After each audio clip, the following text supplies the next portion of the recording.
All right, I see that we are live and good to go. Got a few people coming in, so that's wonderful. Thank you so much. Well, let's just begin with a bit of an anchoring, knowing and affirming and declaring that right here and right now, the infinite presence of God is the infinite good, the infinite unlimited compassion and love, peace and prosperity of the universe is seeking to express itself in, through, and as me, and as you, and as all life, and as all creation right here, right now. So I affirm the divine unfoldment of this conversation. I affirm that everybody is here by divine appointment, and that what unfolds is a magnificent expression in consciousness that uplifts and inspires, that engages, that brings luminosity to the mind, the heart, and the soul. So for this and so much more, I'm truly grateful and thankful for this day as I simply allow it to be. And so it is. All right. Good morning again, everybody. Glad you're here. Glad you're here. Listen, I start every year reading, more or less every year for the last 20 years. Maybe there's been sometimes I haven't done it, but I try to take some time out during the beginning of the year to read or reread this thing called You by Ernest Holmes, uh, because for me, it is an anchoring text. It is an anchoring orientation to myself and to my approach to spirituality, which I've been practicing essentially all my life in the New Thought tradition. And it's a reminder of the simplicity of our teachings, um, and also the profundity of them as well, right? The profound nature of their application, right? The simplicity of the teaching and the profundity. Oh, I like that word today. The profundity of their application, right? Particularly when we look out in the world and see what we've been seeing in terms of injustice and chaos and whatnot. Like how does this, which is a very personal, spiritual anchoring, um, reminder of who and what we are, how does that apply to all of that stuff, right? So I just decided to get on here this month and make some blogs on my Substack about it, and do some lives and just invite people into that conversation with me. So that's why you're here today. I hope that's why you're here today. Get some coffee, settle in, and let's have a conversation. So I did the live last week, and we talked about the beginning of this book and how it talks about belonging as a starting point. And I can't emphasize that enough. If you didn't see that video, it's there. But this idea that belonging comes first. Belonging is our anchor. Belonging is our orientation point to everything is so critically important, I think, right? You belong to the universe in which you live. You belong. You belong. No prerequisite, no qualification, no if this, if that, not after you take a class or believe certain things or behave certain ways. And we talked about those structures, belief, behavior, belonging, and how they're structured in most major world religions. And that with New Thought and practical spirituality, we put belonging first. And how grounding and orienting that is to say, oh, yes, belonging is my natural state. Belonging is my default setting. I belong. Sebene Selassie in her work, which don't have the book on the shelf right now, but it's easy to find. It's called You Belong. Sebene Selassie is the author. We did a whole class on it at Spiritual Living Center of Atlanta several times, and even have an on-demand version of that at our education site, newthoughteducation.com. So if that intrigues you and you're interested in that, you can find it there. But, she really breaks down this whole notion of belonging in a really deep and wonderful way. And she says, you belong to the universe even when you don't feel like it. Even when you don't feel like you belong. Because belonging isn't about feeling. It's an orientation of your soul, right? You belong to, all of the wonderful things that we would say about the universe in terms of, in New Thought tradition, we talk about God, the infinite, the beauty, the prosperity, the wholeness, the love, the joy. Yes, we belong to all of that. And so much of this text by Ernest Holmes is about orienting us to that. You belong to the prosperity. You belong to the vibration of health. You belong to the vibration of you have a contribution to make. And so all of these good things are yours. And that is a wonderful orientation to have as a spiritual practice, right?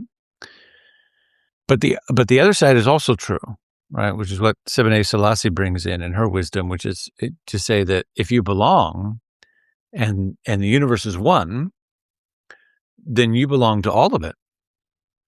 You belong to all of it. So yes, you belong to all the flowery, wonderful, affirming, life-giving things. You also belong to the other things. You belong to, so let's just take a moment and really take this in. What are we seeing in the world? We're seeing injustice. We're seeing war. We're seeing greed. We're seeing authoritarian rule. We're seeing the inhumanity of kidnapping and all kinds of things. And probably given any point in time in history, we'd be able to look out into the world and see those things more or less expressing somewhere in the world, right? You belong to that too.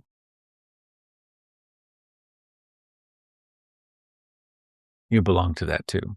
What does that mean? It means belonging is about relationship. If I belong to something, then I am in relationship to it and with it. And so therefore, if I belong to the injustices of the world, if I belong to the pain, if I belong to the things that I don't like, then that's a reminder in my spiritual practice to say, oh, I belong to that too. It means I'm in relationship to it. Now the question becomes, what kind of relationship? Am I dismissive of it? Am I, how am I in relationship to it? And the only way that things heal is through healthy relationships.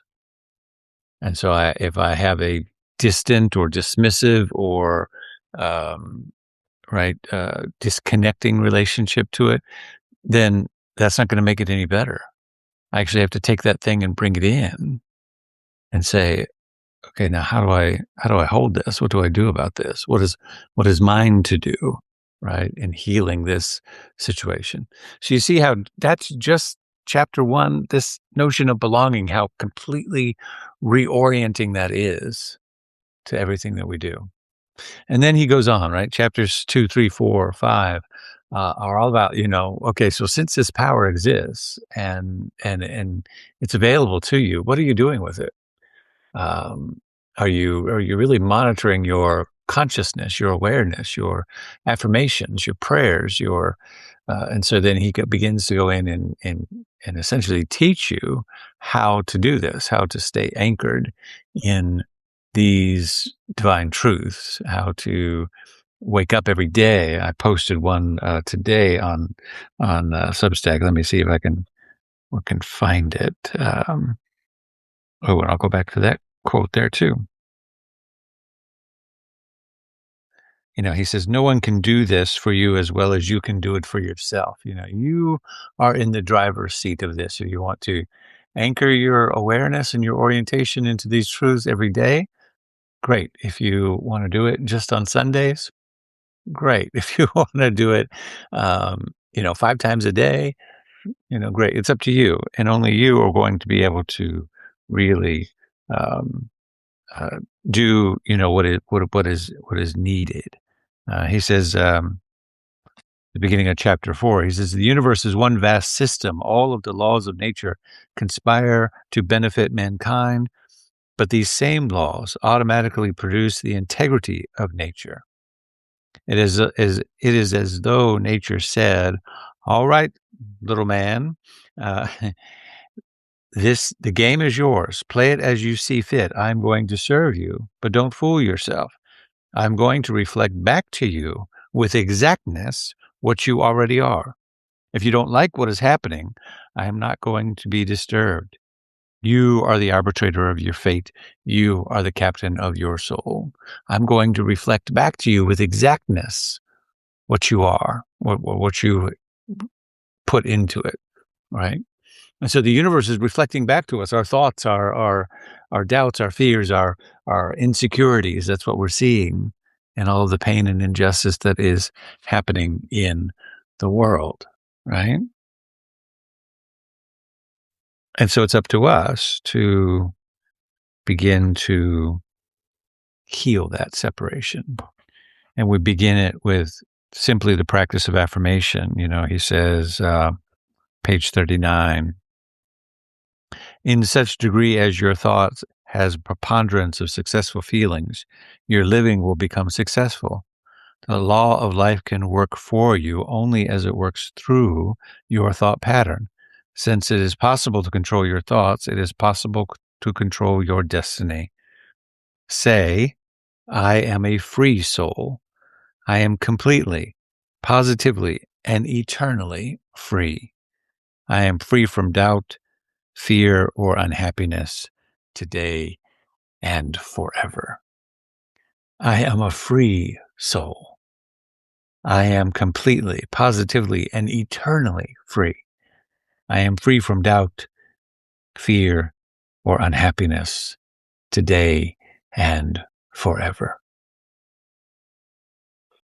And so much of the orientation of this spiritual expression is personal, right? Especially in this book, obviously, this thing called You is all about, and which is why it's, I think, such a beautiful orientation point to not only the new year, but to our overall sense of our spirituality, right? That very personal take.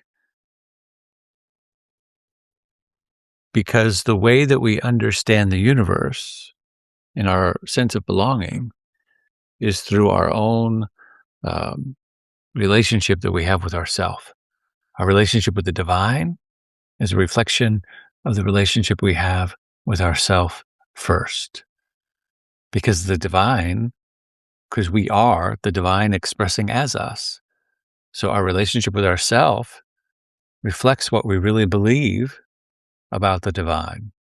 And so the first most important thing to do is to get right that relationship, to love ourselves, to take care of ourselves, to nurture and self-care, and to empower and to awaken the gifts and the talents and the capacities that we have within us, so that we are as radiant and as beautiful and as healthy and as positive as we could possibly be, expressing out in the world.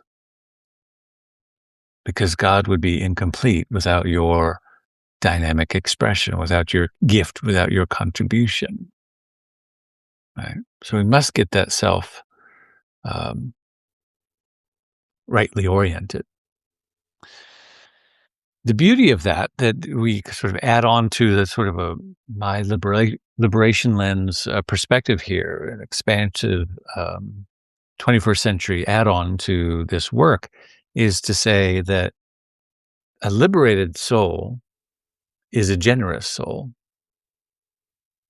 A liberated soul is a soul that cares for justice. A liberated soul is contributing to the benefit of the planet for all human beings. A liberated soul understands its oneness with all of life and creation, and doesn't leave that out in the way that it goes about its daily affairs, right? A liberated soul. And so as we get ourselves free from doubt, limitation, fears, we get ourselves free through affirmation and spiritual practice and anchoring. And it may seem selfish. It may seem like, oh, you're just working on yourself. You're just doing your individual thing. Yes, I'm doing it so that I can be available to the Almighty. I can be a clear channel through which love and justice and peace and prosperity move in the earth. A liberated soul is a generous soul. I just came back from Atlanta, Georgia, We did the homegoing service of a dear friend, Pastor Don Polk. He was 80 years old, and he was a walking embodiment of generosity and of the love ethic of the Christ presence. His son, D.E. Polk, did a magnificent job in eulogizing him and speaking of, he didn't care about theology and doctrine and, all of these things. He wasn't concerned with that. What he was concerned with was walking in the love of God, befriending all who he met, being kind to animals, adopting. His family adopted kids and people that, needed a home and needed a safe place to land, whether it was for a short season or for a long season. And that was talked about and demonstrated over and over and over again without fail. And I am included in that adoption and embrace of the unconditional love of Don Polk. Because that's what a liberated soul does. He knew that he was free. He knew that there was no doctrine that could bind him. He knew that it wasn't about convincing people to do all of that rigmarole stuff, right? A liberated soul is a generous soul. A liberated soul is committed to justice. So we do this work seemingly for ourselves, but there is no individual self. When you follow the enlightenment path to the Buddha, to the Christ nature, to the Atman, to the indwelling presence within you, you realize, oh, there's really only one here. There's really only the divine. There's really only the infinite expressing as these many, many different expressions.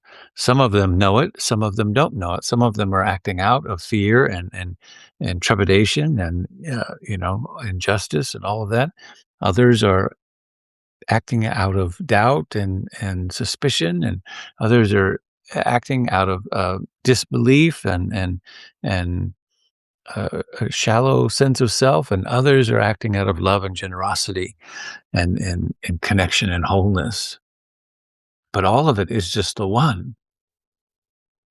When I wake up in the morning, there are parts of my body that are awake and aware and ready for the day, and there are other parts of my body.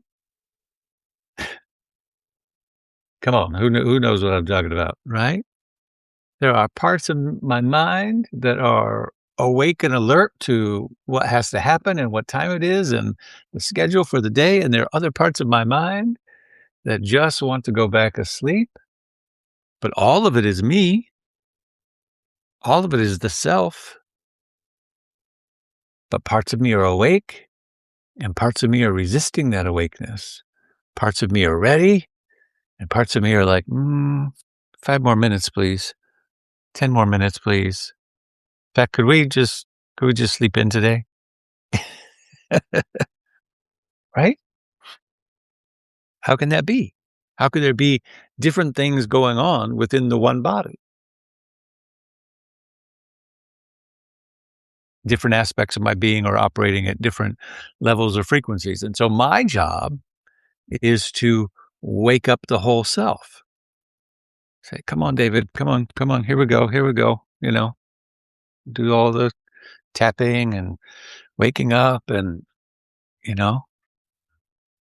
get the energy going, get the lymph nodes flowing, get the bounce, do whatever you got to do, stretch, some yoga poses, deep breaths, waking up all of the senses, waking up, having the flow of energy move through all the chakras.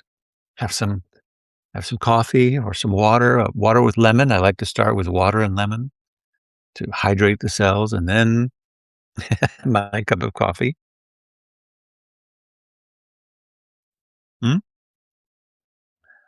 That's my spiritual job, to awaken the whole body so that I'm available as possible to the day and to the tasks ahead of me. And the collective of humanity is doing the same thing, right? Parts of it are still very much asleep. Parts of it are still very much in resistance. And parts of it are waking up, and parts of it are inviting the rest of it to wake up. Yeah. And so you are a cell within that larger body called humanity, the expression of God on earth. Whew. That's good. Emerson, as Emerson implies, you are an organ through which the spirit executes its will and performs its act of creation. Mm. You are an organ through which spirit executes its will and performs its act of creation. God does not depend on you. You do depend on God. Electrical energy exists independent of the appliance through which it operates. Ooh, that's good. Electric energy exists independent of the appliance through which it operates. However, the mechanical device depends upon the electrical energy. It is only as the mechanical device permits a flow of energy that it can distribute it. So it is with your mind. Divine energy flows through your thought. Some of you know the famous bit I've done based on that about the toaster, right? You take a toaster, which is that mechanical device, right? That depends upon the flow of electricity through it, but it permits the flow to come through. The electrical energy exists independent of the toaster, and the toaster has a job, right? What does a toaster does? The toaster takes bread, turns it into toast. If you unplug the toaster, now it's unplugged from its source. It's unplugged from that infinite supply. It doesn't have that connection. You leave it unplugged for a day, a week, a month, a year. And then you go back and you plug it back in, put in a slice of bread, and you push the button. What does it do? It makes toast. Why? Because that's its job. It doesn't lament and fret and worry, oh, how long was I unplugged from my source and who unplugged me? And I don't know if I can do my work today. I just don't feel. Now, it knows that it is plugged into a source that allows it to be animated with purpose. You and I, right now, are plugged into a source that animates us with purpose. Your job is to participate in the activity of the awakening of the planet. Therefore, everything that you see on the news, everything that you see on social media, everything that disturbs you, oh, and I got a list of things that I see that I find very disturbing and frightening right now. Those things are my teachers. Those things are my instructions for the awareness that I must cultivate within myself so that I become a brighter light, so that I become a place through which the emancipated a spirit of God flows with clarity and justice and conviction and compassion into that atmosphere such that it might change. I can't ignore those things. I must use those things as direction for what is mine to do. I hope that you're getting a sense of how this book and this anchoring and orientation for the year has been working for me. I'm going to close with I think this. It's a wonderful poem that I like to use also at the beginning of the year. If I can find it. Oh, no, I didn't put it there. Where did I put it? Give me just a moment. And while I find that, is anybody watching? Hello? Comments? Hi, how are you? How's your day? Anything you want to talk about? I'm here for you. I'm here for us. I'm here for the conversation. We had a bunch of people last week, and it was really great. I didn't know who would come on and join me, and a bunch of people did. And I don't know if I don't have something turned on right, but I can't really see if there are people here today or not. And so it is what it is. We're going to close with this. We're about 26 minutes in. So this is a poem that I meditate on every year, at the beginning of the year, by Cynthia Langston Kirk. Came out of a Christian document, a curriculum called Living the Questions. And it was a guide for churches to kind of begin deconstruction and moving into more inclusive, new thought-ish, ways of approaching Christianity. And so I was very curious about it and got my hands on some of it many, many years ago. And it invites a lot of reflection and open-ended dialogue with structures of faith within Christianity. And this is not so much about that, but this poem is one of those entry points of curiosity. It's called Stripped by God. What would happen if I pursued God? If I filled my pockets with openness, grabbed a thermos half full of fortitude, and crawled into the cave of the Almighty?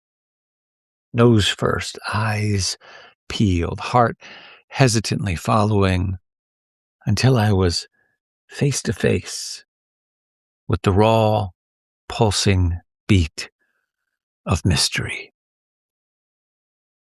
What if I entered and it looked different than anyone had ever described? What if the cave was too large to be fully known, far too vast to be comprehended by one person or group, too vast for one dogma or doctrine?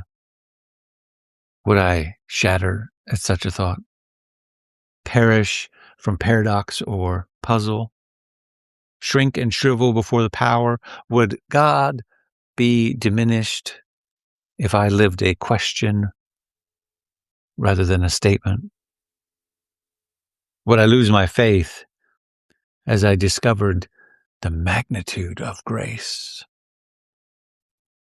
Oh, for the willingness to explore, to leave my tiny vocabulary at the entrance and stand before you naked, stripped of pretense and rigidity, disrobed of self-righteousness and tidy packages, stripped of all that holds me at a distance from you and your word.